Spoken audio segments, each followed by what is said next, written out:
Hi, good afternoon, good evening, good morning, everyone. My name is Dafna Lender. I'm a psychotherapist for children and families and a trainer in DDP, which is dyadic developmental psychotherapy and theraplay. And I'm here to talk to you this afternoon about temper tantrums and the correlating phenomenon of being out of control with your child and what to do about disciplining them. And from the attachment perspective, what I want to say is if you can do discipline and if you can stay by your child while they're having a temper tantrum and feel good about it, it bodes well for your connection with your child because you can help teach them about being able to weather a storm and be more regulated. And that helps with the connection, and they will come to you for other things that they're feeling stormy about in the future.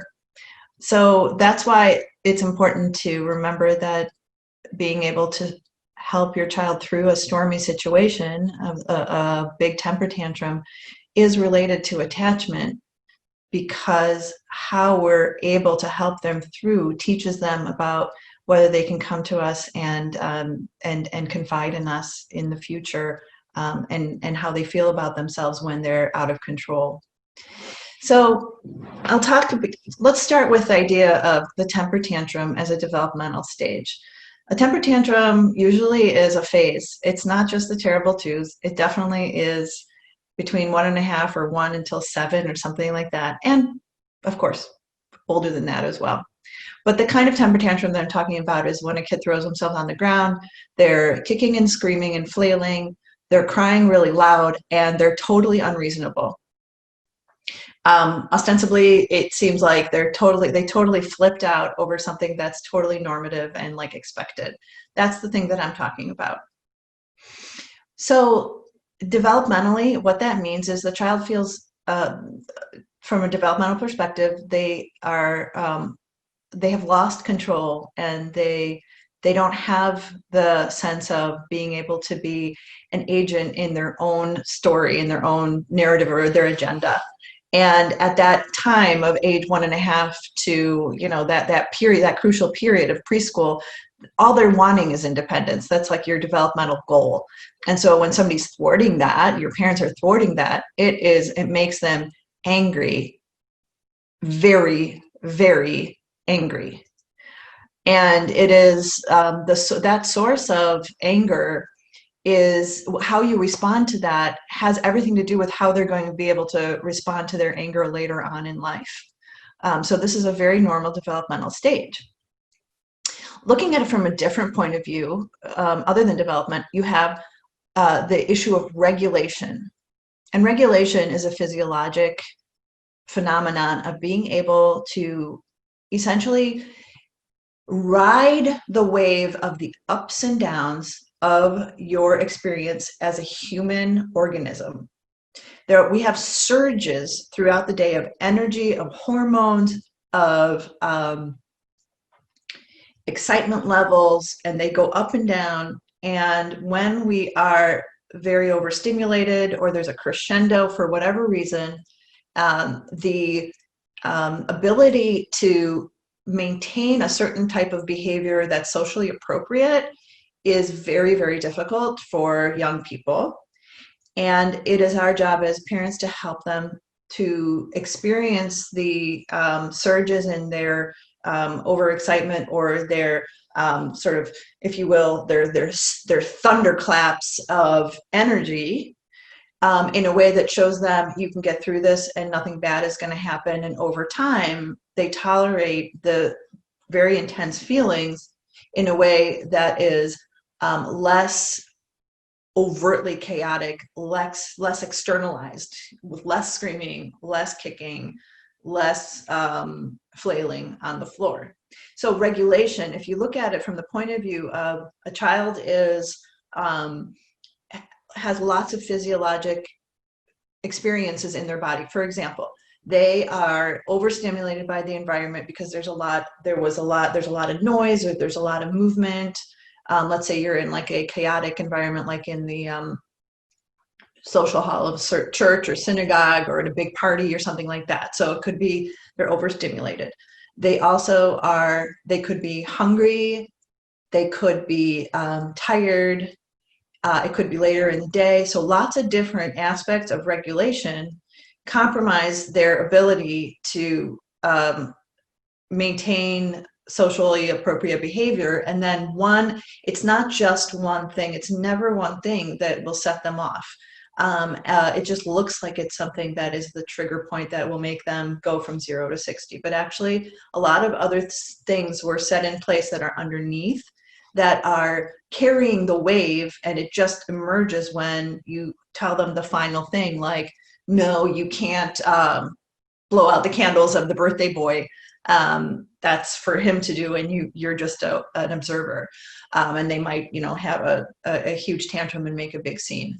So realize that we have to get curious about what it is that they're experiencing physiologically and make accommodations for that. It's not our fault that we didn't that we dragged them around too long, or that we didn't feed them on time, or that the sleep schedule got off. It's not our fault, and we have to be compassionate to ourselves about the fact that we couldn't orchestrate the schedule to make it like ideal for him. But it is our responsibility to think about what caused the behavior, and that's going to inform us as to what the child needs. So for example, a child that is overstimulated in a social situation, like a big party. I gave the example of a child who's like 2.5 and wants to blow out the candles of the birthday boy, clearly not appropriate. And he's charging at the cake, and then he gets out of control. This might happen for a 2.5-year-old, but it also might happen for a 3.5-year-old or a 4.5-year-old, where they're being socially inappropriate. And the key is you have to be able to have a measure of escape from this situation before he gets to this big thunderclap. And so you're looking for, I call it an escape route, because you're wanting to know where is the place that you can go to and kind of corral him into another room and help him to calm down before he gets to that heightened state because once you're at that crescendo point, the only thing you're going to be able to do is ride it out with them. And so that means corralling them and moving them out of the arena of the audience, because that really instigates more tantrums. When people are looking at you when you're having a tantrum, it makes the situation feel that much more amplified. But corralling them to a different area that is quiet and has no audience. And then when you're with the child, you want to find some techniques that will help calm them down.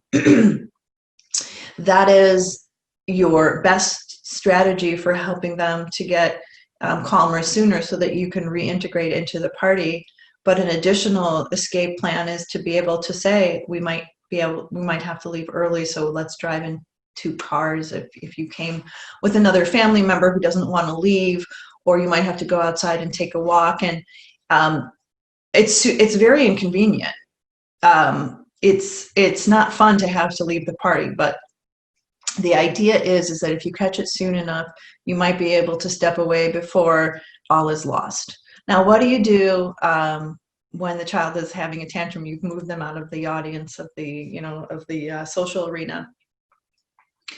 If they're kicking and screaming, you don't want to hold them and rub their back, because they'll be hurtful to you. Okay, so I understand that. People tell me that all the time. Because I sometimes say, can you hold them and rock them? And if they're screaming and angry and kicking, then you don't want to put yourself in harm's way. So keep them safe in whatever way you can. But one of the things, and so that means, give them some pillows or something to hide behind. A lot of times they like to push or shove, things like that. So we just want to keep them safe. And so it's best to, move things away that they might be able to throw. Hopefully that is not getting that escalated. So here's some things that will minimize the likelihood that they're going to escalate further.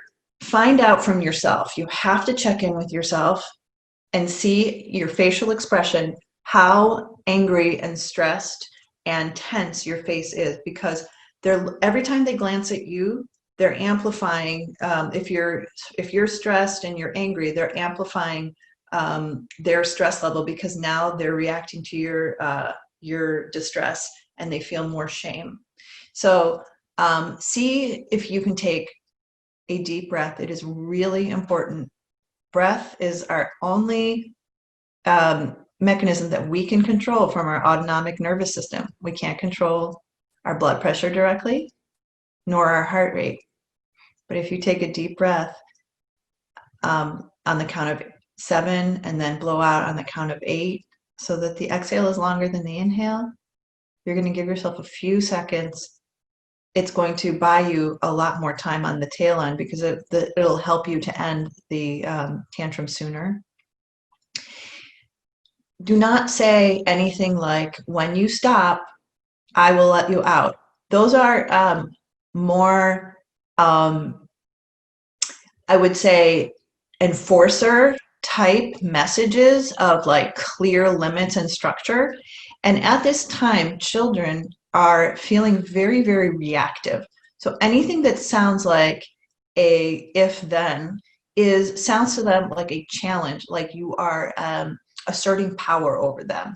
And so they will sometimes scream more and try to, like, run past you if you're standing by the door.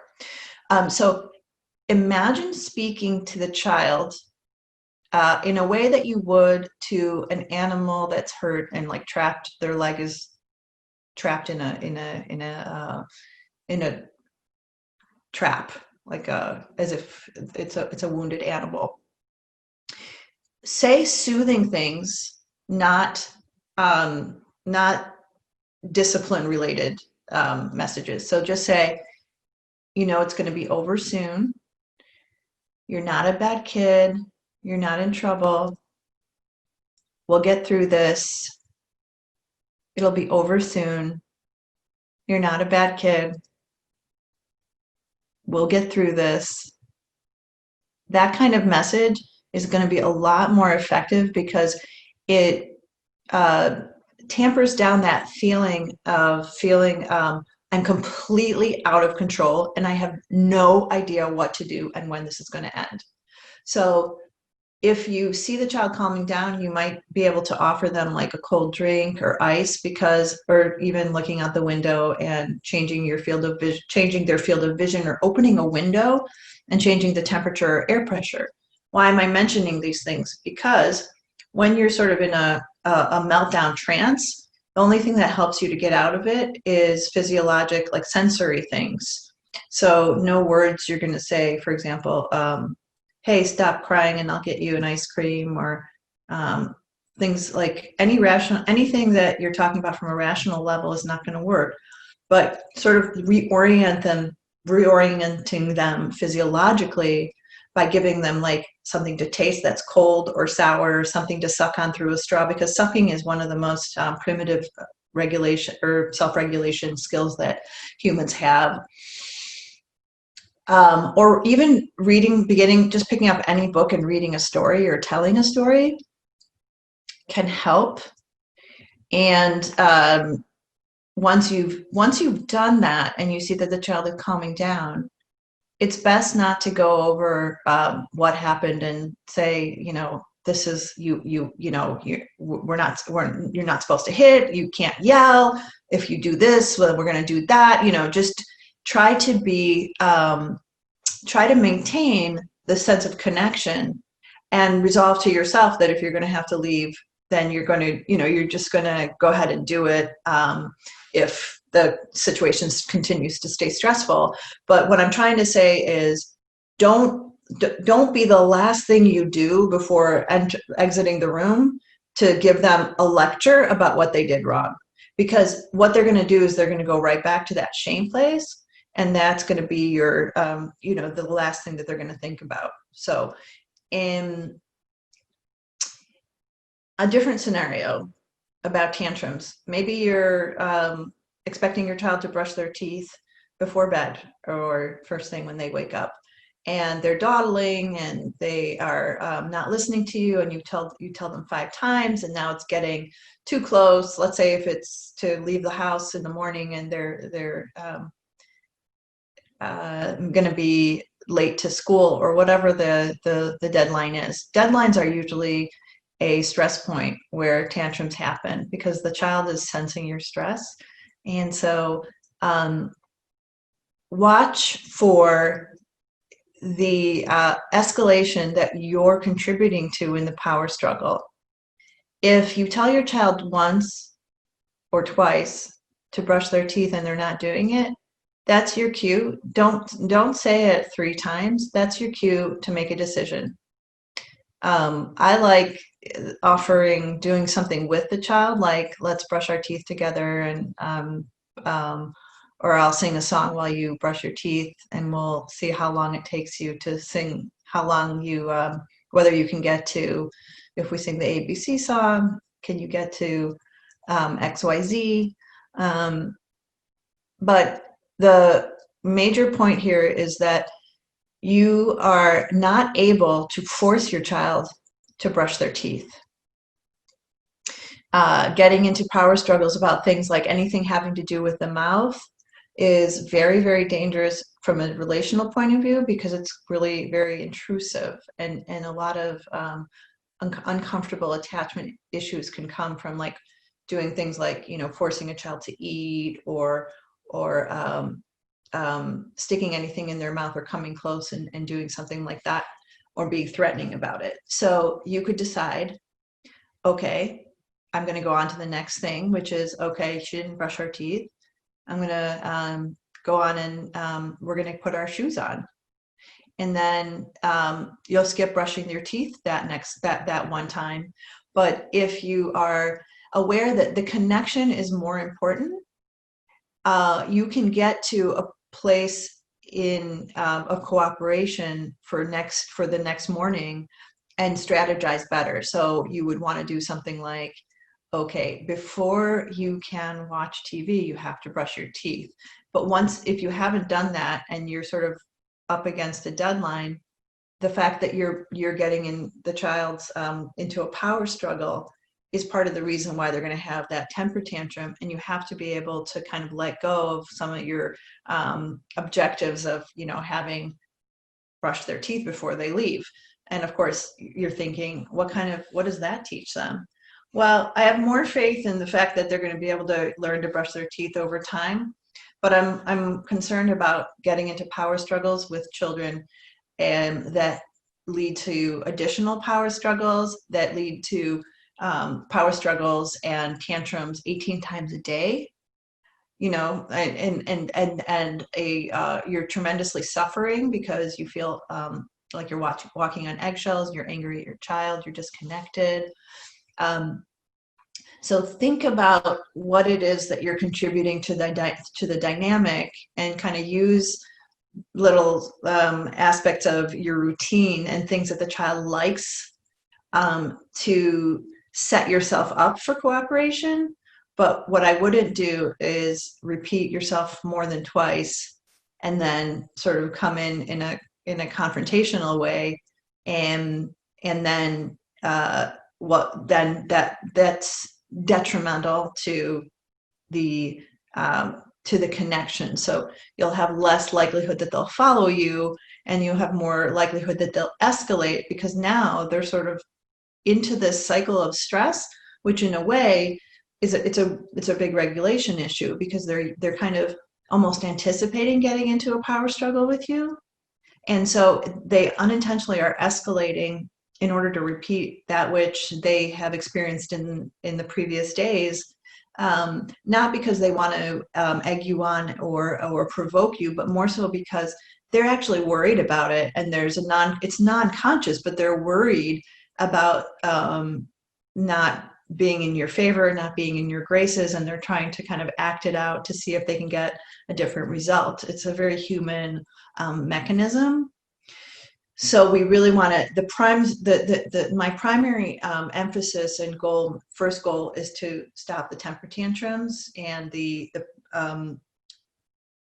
that are based on power struggles. So I hope that this has given you some food for thought about the power struggles that you may be experiencing in your home.